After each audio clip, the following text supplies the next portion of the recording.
This is Alex Mudd, Reference and Instruction Librarian at Emporia State University, and today we're going to get started with ERIC for graduate research.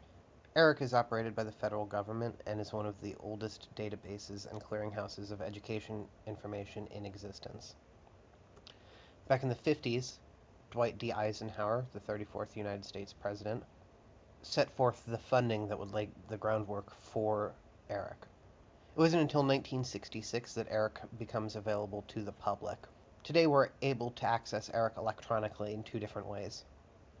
First, our library databases. Our library subscribes to a number of EBSCO databases, and EBSCO also makes available ERIC through their EBSCOhost search interface. So if you're more comfortable with that interface, feel free to use that one.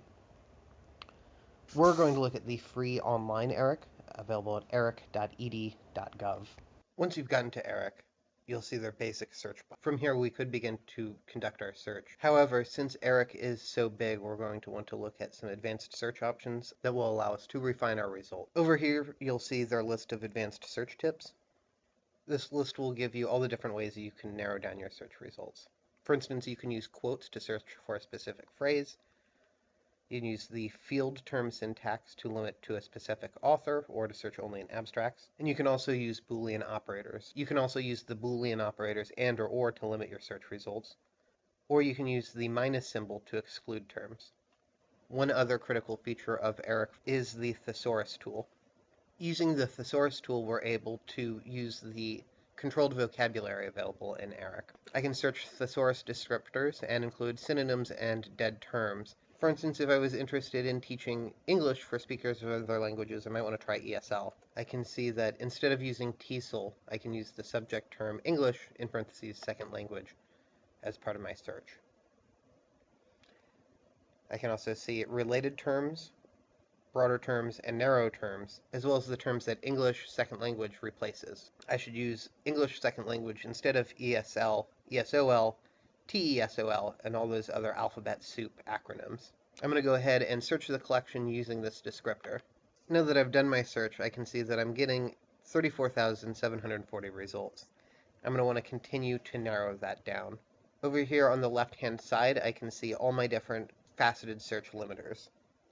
For instance, I could limit by date, or I could begin adding additional descriptors. For instance, adding teaching methods. I could also look for a specific source, such as ELT journal, TESOL journal, and many of the other journals that specialize in this specific field. I can also limit by publication type. So for instance, if I wanted journal articles from peer-reviewed resources, I could do that. Or I could also look at classroom guides for teachers. I can also look at a specific education level or audience. I'm going to pull up a result that looks good, the feel-good factor, comparing immersion by design and immersion by default models. If I was interested in immersion as an aspect of teaching English for speakers of other languages, this article might be exactly what I'm looking for. One thing to keep in mind, however, is that ERIC is not full text, though you are able to limit to full text for those that are available on ERIC or the open web. On the library homepage, you'll be able to search and see if a specific journal is available by selecting the Journal tab here. All I need to do is search for the specific title, in this case, Language, Culture, and Curriculum. It looks like the library doesn't have this specific journal, but I can still get the article through interlibrary loan.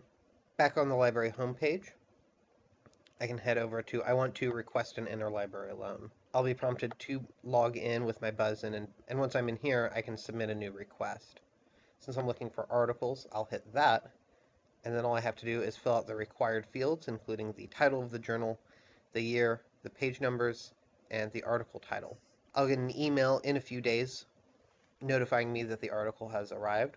All I have to do is log back into the system, click on electronically received articles, and I'll have the option to download the article and save it to a flash drive for as long as I want. Articles received here in this system will disappear after 30 days, so make sure to log in and save it as soon as possible. About interlibrary loan, finding articles, or conducting research, all our contact information is available at the library homepage, library.emporia.edu.